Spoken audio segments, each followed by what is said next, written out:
days after the arrest of President Nicolas Maduro, President Trump says the U.S. is not at war with Venezuela. During an NBC interview last night, Trump said Venezuela would not hold elections in the next 30 days. It comes as the president seems to be making a push for a new world order, and that includes the takeover of Greenland. In the days following heightened global tensions and renewed scrutiny of U.S. foreign policy, the White House is once again drawing international attention, this time over comments and actions, suggesting a possible push for control over Greenland, a semi-autonomous territory of Denmark and a strategically important region in the Arctic. The renewed focus on Greenland comes as President Donald Trump continues to face questions about America's role on the global stage, particularly after recent developments involving Venezuela and broader discussions about U.S. influence abroad. While the president has insisted that the United States is not at war with Venezuela, his remarks have fueled wider concerns that the administration may be pursuing a more assertive vision of global power, one that could significantly reshape relationships with long-standing allies. During an interview aired this week, President Trump addressed questions about Venezuela, stating that the country would not hold elections within the next 30 days. However, as the conversation moved beyond South America, reporters also pressed the president on a different and increasingly controversial topic: Greenland. Rather than dismissing the question outright, President Trump responded in a way that immediately drew attention. He suggested that the issue of Greenland would be addressed at a later time, telling reporters to ask him about it again in 20 days. That brief remark was enough to reignite speculation about whether the administration is seriously considering steps to bring Greenland under U.S. control. This is not the first time President Trump has expressed interest in Greenland. During his first term in office, he openly floated the idea of the United States purchasing the territory from Denmark, a proposal that was quickly rejected by Danish officials and criticized across Europe. At the time, the suggestion was largely dismissed as unrealistic and symbolic rather than actionable. Now, however, recent comments from senior administration figures have prompted renewed concern that the idea may be moving beyond rhetoric. Adding fuel to the discussion was a social media post by Katie Miller, a longtime political aide who served in both the first Trump administration and part of the current one.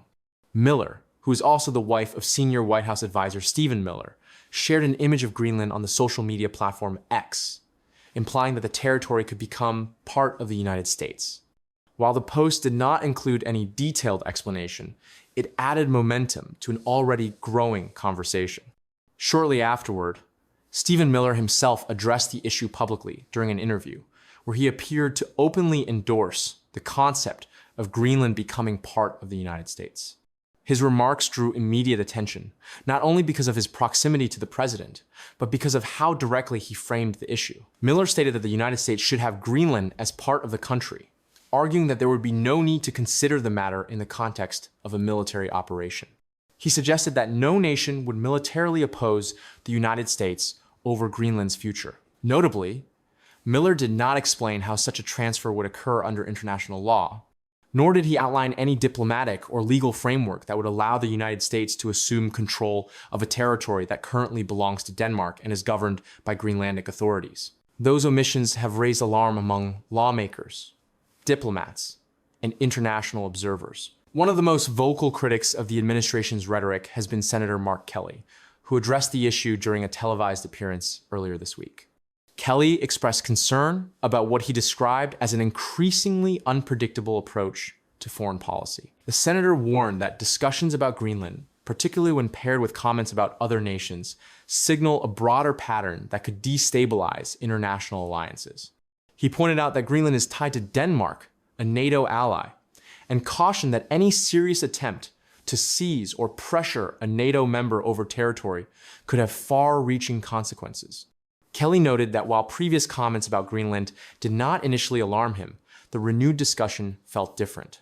He emphasized that targeting the territory of a NATO ally would represent a fundamental break from decades of shared security commitments and could threaten the very foundation of the NATO alliance. Those concerns appear to be shared widely across Europe. In response to the administration's rhetoric, Leaders from several major European nations issued a joint statement affirming that Greenland belongs to its people and that decisions regarding its future rest solely with Greenland and Denmark.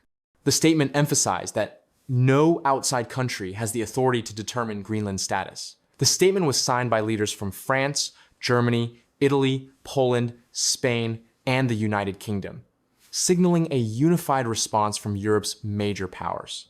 The Danish government has also responded forcefully. Denmark's prime minister stated that any American attack or forced takeover of Greenland would effectively bring NATO to an end.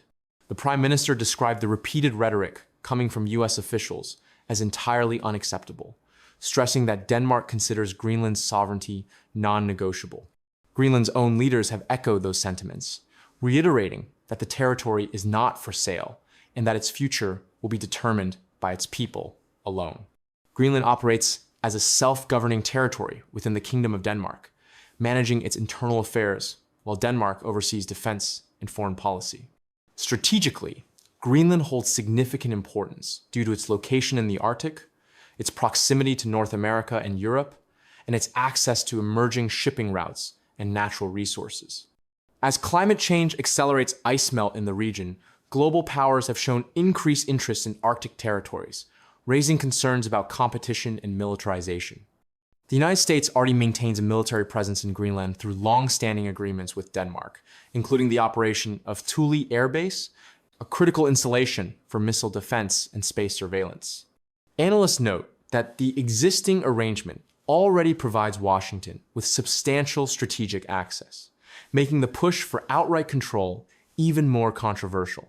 At the White House, officials have attempted to downplay the seriousness of the remarks, suggesting that discussions about Greenland are exploratory rather than operational. However, statements from senior advisors and the president himself have made it difficult to dismiss the issue entirely. Questions about Greenland are increasingly being raised during press briefings and presidential travel, particularly as reporters draw connections between the administration's stance on Venezuela and its broader foreign policy goals. Administration officials have acknowledged receiving pushback from allies, but maintain that the United States is acting in what it views as its national interest.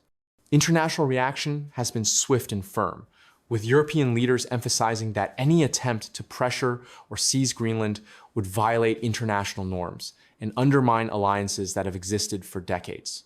For now, there is no formal proposal, no legislation, and no announced plan outlining how the United States would pursue control over Greenland.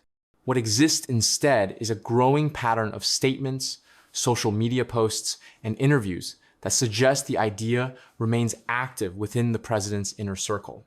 Whether those discussions translate into concrete action remains unclear. However, the reaction from allies indicates that even the suggestion of such a move carries serious diplomatic consequences. As the administration continues to navigate tensions abroad, the situation surrounding Greenland highlights broader questions about America's role in the world, its commitment to alliances, and how far the White House may be willing to go in reshaping the global order.